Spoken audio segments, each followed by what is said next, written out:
In today's video, I'm going to teach you how to get toolbars in AutoCAD. By the end, you'll know exactly how to bring back those classic toolbars and make them visible so you can work the way you prefer.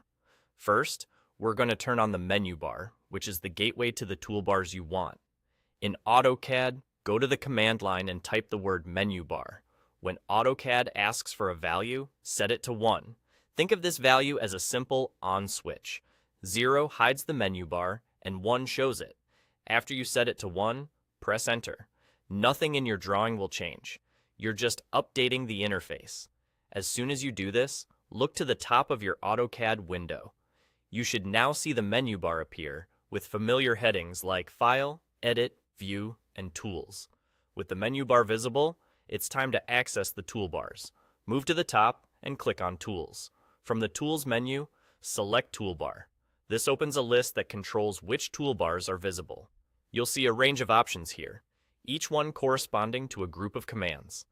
This list exists so you can turn on only the toolbars you actually use, keeping your workspace focused and efficient. Now, choose the toolbars you want to activate from that list.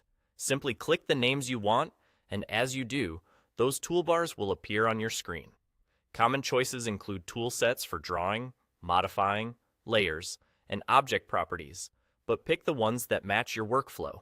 When they pop up, they may appear as floating panels. If you prefer, you can click and drag them to the edges of your screen to dock them. Dragging them to the top, bottom, or sides lets you organize your space so your most used tools are always within reach. That's really all there is to it.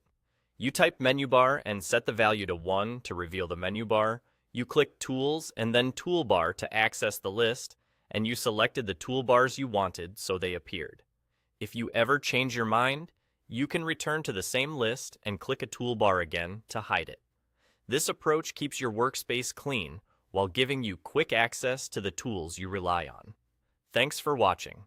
If this helped you get your toolbars back, take a moment to arrange them in a way that supports how you work best, and you'll be ready to dive right into your next drawing with a setup that feels familiar and efficient.